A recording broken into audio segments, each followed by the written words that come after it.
तो बच्चा पार्टी, आज का हमारा टॉपिक है effect of change in temperature. Temperature का स्टेट्स ऑफ मैटर से क्या रिलेशन है वो आज हम पढ़ेंगे। अगर हम देखते हैं कि ये वाटर, ये आइस है, ये सॉलिड है, एंड ये वाटर क्या है, लिक्विड स्टेट है। लेकिन क्या हम सॉलिड स्टेट को लिक्विड स्टेट में चेंज कर सकते हैं? यस, कर सकते हैं। लेकिन उसके लिए हमें क्या करना पड़ेगा? इसको टेम्परेचर इसका चेंज करना पड़ेगा।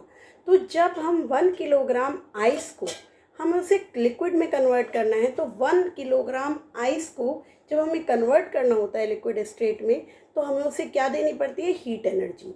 और वो जो हीट एनर्जी है, वो हीट एनर्जी जब हम इस वाटर को देते हैं तो ये वाटर कन्वर्ट हो जाता है किसके अंदर? वाटर वेपर के अंदर। जैसे कि अब हम देखते हैं कि ये ग्लास ऑफ वाटर है और इसमें से किस तरीके से ये वेपर्स निकल रही हैं।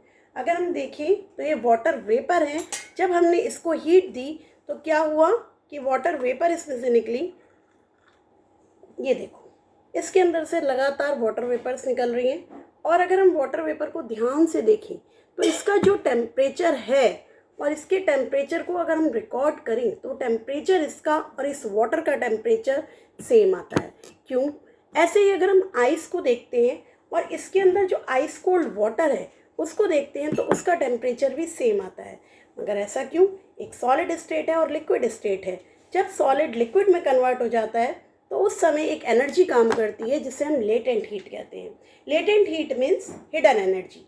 जो एनर्जी खर्च हो जाती है पार्टिकल्स को दूर दूर करने में। जैसे हमने पढ़ा था कि जो सॉलिड की कैरेक्टरिस्टिक्स होती हैं कि सॉलिड के पार्टिकल्स बहुत पास पास होते हैं, लिक्विड के पार्टिकल्स थोड़ा दूर होते हैं। तो जब हम सॉलिड को लिक्विड में कन्वर्ट कराते हैं तो सॉलिड के पार्टिकल्स जब दूर दूर होते हैं तो उन पार्टिकल्स को दूर करने में जो एनर्जी यूज़ होती है उस एनर्जी को हम कहते हैं latent heat. Latent heat of fusion क्या है? That is latent heat of fusion 1 kilogram of solid जब कन्वर्ट हो जाता है लिक्विड स्टेट में at its melting point, that energy is known as latent heat of melting. So we can convert the solid into liquid by giving them heat energy. और जो heat energy हम देते हैं उसे क्या कहते हैं? latent heat of fusion. ऐसे ही हम लिक्विड को कन्वर्ट कर सकते हैं वेपर में, पर जो एनर्जी हम लिक्विड को देते हैं वो एनर्जी कहलाती है लेटेंट हीट ऑफ वेपोराइजेशन।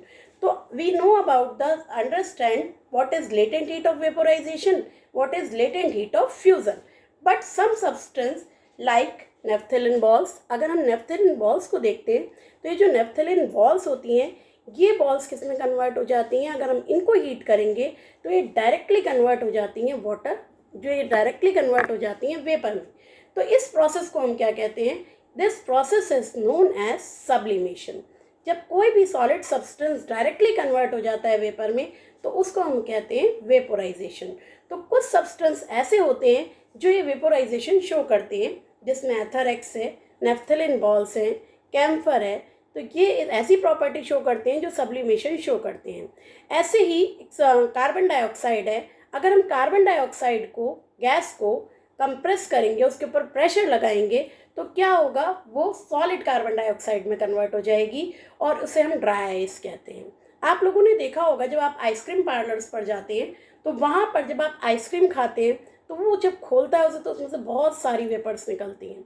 तो वो जो आइसक्रीम पार्लर वाला है आइसक्रीम को जो रखता है वो सॉलिड कार्बन डाइऑक्साइड के अंदर रखता है। तो इसीलिए वो बहुत ज़्यादा, वो ड्राई आइस है, उससे वाटर वेपर्स नहीं होती, उसमें वाटर्स नहीं होता, तो इसलिए उसमें ज़्यादा कूलिंग इफेक्ट शो करता है।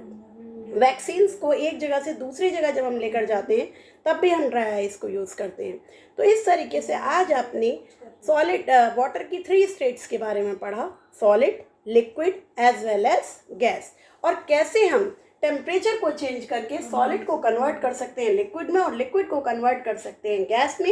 ये भी आपने कॉन्सेप्ट पढ़ा। अगर हमें डायरेक्टली कोई कुछ सब्सटेंस ऐसे हैं जो डायरेक्टली कन्वर्ट हो जाते हैं उनको भी आपने पढ़ा। क्या बोलते हैं? उनको सब्लिमेशन बोलते हैं, और ऐसे सब्सटेंस को बोलते हैं सबलाइम सब्सटेंस। तो इनके एग्जाम्पल्स भी आपको पता है, नेफ्थलीन बॉल्स, एथर-एक्स एंड कैम्फर।